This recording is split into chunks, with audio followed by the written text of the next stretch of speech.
Бәріңізге сәлем, мен Мардан. Мексика. Ресми аты Мексика Құрама Штаттары.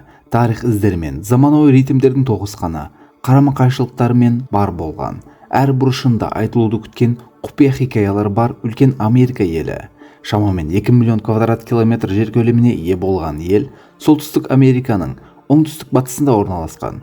Үш елмен шекараласады: ақш, Гватемала және Белиз. Елдің бір тарапында Тынық мұхиты орналасқан болса, екінші тарапында Мексика шығанағы мен Кариб теңізі орналасқан. Бұл елде 4 түрлі уақыт белдеуі бар. Бірақ астанасы Мехико қаласы мен біздің астанамыз Астана қаласы арасында 12 сағаттық айырмашылық бар. Яғни Мехико қаласы Астанадан 12 сағат артта. Мексиканың имиджі картелдер, шекарадан заңсыз өткен адамдар, ақшаның астында қалып күресіп жүрген адамдар болып көрінуі мүмкін. Бұлардың барлығы шындық. Сонымен қатар Мексика әлемнің ең қауіпті елдерінің бірі болып танылған. Тіпті әлемнің ең қауіпті 10 қаласының 9-ы Мексикада. Елде әр жылы 32 мыңнан астам адам кісі өлтіруден құрбан болып, мыңдаған адам ұрланып, қылмыскерлер көбінесе жазасыз қалады. Тек қана 2022 жылы күнде орташа 26 адам жоғалып кетті. Яғни бір жылда шамамен 10 мың адам. Соңғы 15 жылда жоғалып кеткен адамдардың саны 109 мыңнан асты. Тұрмыстық өмірдің қиыншылығы, қымбатшылық себебі және жақсы өмір стандарттары үшін миллиондаған адам ақш шекарасынан өтуді өлімді көзге алып болса да бақтарын сынап жатыр. Келесі тараптан картелдер қазған түнелдер арқылы, өткізген заңсыз заттар арқылы миллиардтаған доллар тауып жатыр және халықты да бұл істе пайдаланып отыр. Бірақ барлық осыларға қарамастан Мексика шынайы бақытты адамдарға ие. Ешқашан бітпейтін ойын-сауықтармен және түрлі түсті әлемдерімен танымал. Халықтың 87% әр күнін күліп, бақытты өткізеді. Бұл жер Expatriate Insider мәліметі бойынша соңғы 2 жылда шетелдіктер үшін ең оңай дос таба алатын ел ретінде танылған. Мексика тарихы күшті мәдениеттердің, бағынушылықтың, қатыгездіктің артынан келген тәуелсіздіктің қызықты оқиғасы. Ацтектер және майялар сияқты уақыттың естен шықпас өркениеттері осы аймақта құрылған. 1519 жылы испандарға тәуелді болып, бұл дәл 3 ғасырға созылады. Халықтың мәдениеті, наным-сенімдері, құндылықтары жойылып кетпей, жоспарлы түрде әкелінген аурулар арқылы 25 миллионнан астам халық 1,5 миллионға дейін азаяды. 1821 жылы тәуелсіздік алғаннан кейін қысқа уақыт ішінде мексикалықтар ақшпен соғысқа кіріседі және осы себептен жерлерінің 3/1 бөлігін жоғалтады. Аризона, Калифорния, Техас сияқты қалалар кезінде Мексикаға тиесілі болған. Тәуелсіздіктен кейін сыртқы қарсы себепті Францияның қысымына ұшыраған Мексика 1910 жылы Мексика революциясын бастайды. Мексика 128 миллион халқымен әлемнің ең көп халқы бар 10-шы ел. 68 түрлі тілдік топтар мен жергілікті этникалық топтардың бір ту астында өмір сүріп жатқаны бұл елді өзгеше етеді. Мексиканың ресми мәліметтері халықты этникалық топтарға бөлмейді. Бірақ халықтың 10% аутохтон америкалықтар, ал қалған адамдар болса америкалық және испандықтардан қосылған метистер. Мексикада ресми бір дін жоқ. Бұл ел Бразилиядан кейін католик сенімінің ең көп тараған елі. Халықтың 88% христиан, 4% басқа дін өкілдері, ал 8% дінсіз. Елдің көптеген аймақтарында өркениет мен мәдениетті жалғастырып келе жатқан көптеген топтар бар. Олардың бірі лакандондар. Сыртқы әлемнен изоляцияда өмір сүретін бұл топ салт дәстүрлер мен майя қоғамының қазіргі таңдағы версиясы деуге болады. Еуропадан келген менониттер заманауи технологиялар мен өмір салтын ұнатпайды. Көлік, телефон, теледидар сияқты қазіргі заманның өміріндегі бөлінбес заттарды пайдаланбайды. Жерінің үлкен бөлігі өмір сүруге ыңғайсыз болғандықтан халықтың 51%, жердің 18%-ын құрайтын Мехико қаласы және оның айналасында өмір сүреді. Ең көп халық санымен әлемнің ең үлкен 5-ші метрополы Мехико қаласы қазіргі таңда өте үлкен қауіппен жүздесіп тұр. Жыл сайын жарты метрге шөгіп, батып, жоғалып кету қаупімен бетпе-бет тұр. Бұл жер бұрын бір көл болатын, бірақ испандықтар көлді толықтай жойып, Мехико қаласын салды. Иілген ғимараттар мен тарихи ғимараттардың зардап шеккені қауіптің қаншалықты жоғары екенін көрсетеді. Қаланың орталығындағы қаланың символы болған ескерткішке келтірілген залалдан кейін реставрация жүргізілді. Соңғы 90 жыл ішінде 9 метрге шөгіп кеткен қала, зерттеушілердің болжамы бойынша бұл ғасырдың соңына дейін тағы 30 метр батуы мүмкін. Мексикадағы адамдар мен табиғат арасындағы тек қана мәселе бұл емес. Тынық мұхиттың отты шеңбері ішінде орналасқан Мексика жер сілкінісі ең көп болатын елдердің бірі. Тек қана 2022 жылы 1791 жер сілкінісі тіркелді. Актив жанартауларға толы бұл ел ұйықтаған әйел деп аталатын әлемнің ең үлкен 3-ші жанартауына және әлемнің ең кіші жанартауына иелік етеді. Оның биіктігі 13 метр. Елдің күнделікті өміріне қарағанда халықтың 94% испан тілінде сөйлейді. Бұл ел әлемде испан тілінде сөйлейтін халықтың ең көп болған елі. Елдің ақша бірлігі Мексика песосы. Бүгінгі күндегі 1 теңгенің құны 0,38 песоға тең. Халықтың 90% қолма-қол ақша қолданады. 81%-ның банк картасы болса, 61%-ның тіпті банкта шоты да жоқ. Ресторан, маркет және көптеген кіші бизнестердің қолма-қол ақшамен жұмыс істеуінің бір себебі салықтан қашу. Екінші себебі сақтандырусыз жұмысшыларды жұмысқа алу. Мексикада ең төменгі жалақы орталық бөліктерде 4400 песо, ал солтүстік аймақтарда болса 6600 песоға дейін барады. Бұл жұмысшылардың заңсыз жолмен ақшаға өтуіне жол бермеу мақсатында жасалған.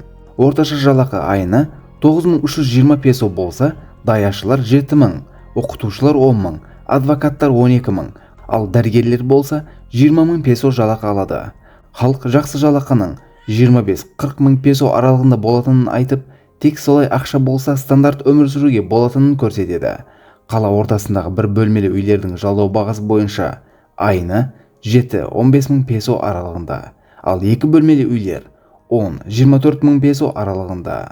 Бұл жер әлемнің ең мықты 14 экономикасының бірі. Дегенмен адам басына шаққандағы 13 мың доллар болған жалпы ұлттық өнім бұл елдегі адамдардың жақсы экономикалық жағдайда тұрмайтынын дәлелдейді. Халықтың 43,5% кедейлік деңгейінде өмір сүреді. Ең кедей аймағы Чиапас. Мұнда әр 3 адамның 2-і кедейлікпен күресіп жатыр.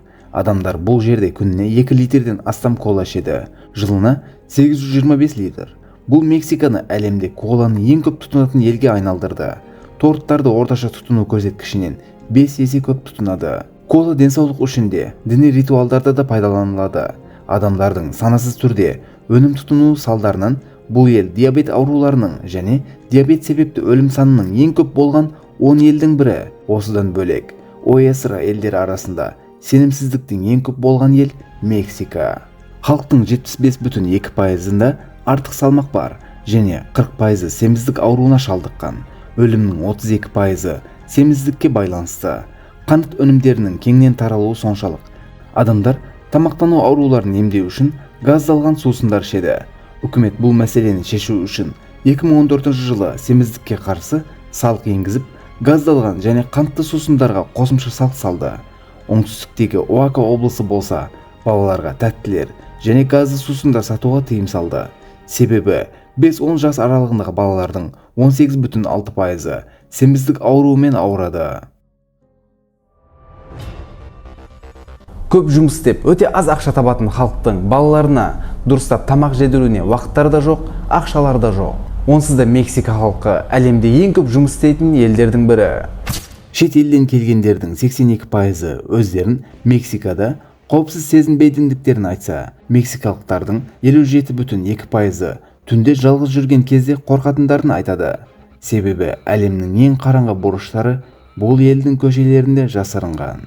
Бұл жер босқындарға жақсы өмір ұсынса да, барлығын әр уақыт сездіретін қараңғы тарапы бар. Мексика халқының картелдерге көз қарасы әртүрлі. Кейбіреулер үшін олар өмір сүру салты, қорғаныс күші болса, ал кейбіреулер үшін отбасыларын алып кеткен, өмірлерін қараңғылыққа бөлеген зұлымдықтың дәл өзі. Бұл топтар мемлекет ішінде мемлекет сияқты профессионал әскерлерден кем түспейтін деңгейде қаруланған. Олардың арасында өте көп ауыр қарулар бар. Бұл қорқынышты топтың ең үлкен пешкасы Мексика үкіметі. Картелдер қалаға иелік етіп, оны өз бақылауында ұстай алады және керек кісілерді дрондар арқылы осы жерден шығара алады. Бақыланатын аймақтарын бір үкіметтей өз заңдарын шығарып оны басқарады. Кезінде Эл Чапо басқарған Синалоа картелі ең күшті қаруланған ұйымдасқан топ болатын. Ол тұтқындалғаннан кейін топтың басына өткен Идоның бірнеше ай бұрын тұтқындалуы себепті бұл топ қаланы қоршап 20 адамды өлтірді. Үкімет одан әрі көп азаматтың өлімінен сақтану үшін картелге мойынсұнуға мәжбүр болды және Идоны абақтыдан босатты. Елдің ең қауіпті және ең қатыгез картель деп аталатын Лос Зетас картелі Мексика үкіметінен де көп қаруға ие екендігі айтылады. Бұл трагедия күн сайын Мексика халқының көшеде 2 өлі адам табуымен әрі қарай тереңдей түседі. Елде жоғалып кеткен адамдардың көпшілігі жаппай әртүрлі қабірлерде өлі күйінде табылады. Бұл топтар экономикадан заңға, күнделікті өмірден саясатқа және үкімет арасына дейін кіріп кеткен. Істер ақша арқылы шешілетіндіктен халық үкіметке сенімсіздік танытады. Заңсыздықтар индексі бойынша Мексика 18-ші орында тұр. Елде үкіметке қарсы шыққан басқа да топтар бар. Халыққа тиесілі жерлердің үкіметке өтіп кеткеніне қарсы шыққан осы ауыл тұрғындары оларға бір мысал. Өздерін запатистер деп айтатын бұл топ Чиапас ауданының 3/1 бөлігін бақылауда ұстайды және Мексика полициясын және үкімет өкілдерін бұл жерге кіргізбейді. Елде күн сайын 10 әйел зорлық-зомбылыққа тап болса, олардың 97% жазасыз қалады. Такси қолданатындардың көпшілігі алып қашу оқиғаларына ұшырайды, ал қоғамдық көлікте жүретін әйелдердің 80% зорлық-зомбылыққа ұшырайды. Бұл мәселеге жауап ретінде үкімет тек қана әйелдер пайдалана алатын қызғылт түсті таксилер, автобустар және метролар енгізді. Елде балалардың үйленуі үлкен проблема. 10 миллион жас келіншектің әр 5-шісі зорлық-зомбылықпен үйлендіріледі. Мексиканың оңтүстік аймақтарында әсіресе қыз балаларды сүт ақшасы үшін сатып жіберу жиі кездеседі. Осы қыз балалардың 83% білімін жалғастыра алмайды. Экономикалық себептерден университетке бара алмайтындар және бітіре алмайтындардың саны өте көп. Елдегі мектепті бітірген 3 студенттен біреуі университетке түссе де, 100 студенттің тек 8-і ғана оны бітіріп шыға алады. Университет деген кезде айтуым керек болған бір жаңалық бар. Education Industry. Education Industry сізді Түркия, Польша, Нидерландия сияқты елдерге оқуға түсіріп береді. Оқуға түсу үшін қандай да тіл білуіңіздің немесе экзамен тапсырудың қажеті жоқ. Тек қана аттестатпен. Сізде егер университетті шетелде бітіргіңіз келсе, Education Industry'ді таңдасаңыз болады. Мысалға, Түркияға оқуға түсемін десеңіз, ол жақта университеттер 100 000 теңгеден басталады. Және осы университеттерге ешқандай экзамен тапсырмай түсе аласыз. Education Industry'нің Қазақстанда дәл 7 офисі бар. Осы офистардың арасынан өзіңізге ыңғайлы болған офистан тегін консультация алсаңыз болады. Оқуға Education Industry арқылы түсіңіз. Всем привет, меня зовут Эдлет. Я очень сильно хотел поступить в Турцию. Благодаря компании Education Industry я поступил в Сакарию, именно на специальность компьютерной инженерии. Ендеше мексикалықтар қандай адам? Жалпы олар қызуқанды, көмекке дайын тұратын және қонақжай халық. Уақытты өздерінің ыңғайына қарай икемді пайдаланады және ұқыптылыққа басымдық бермейді. Барлық жерге кешігіп баруы қалыпты жағдай. Мысалға, егер бір кездесу сағат 2-ге белгіленсе, бұл кездесу шамамен сағат 3-те басталады. Жұмыс күндерінде жарты сағат кешігіп жұмысқа келу де қарапайым жағдай. Егер бір істі ертеңге қалдыруға болатын болса, әрине оны ертеңге қалдырады. Олардың тілдерінде аурita сөзі істі соңғы сәтте тез аяқтау үшін қолданылады. Мексикалықтардың арасында жақын қарым-қатынас және отбасылық байланыстар өте жақсы дамыған.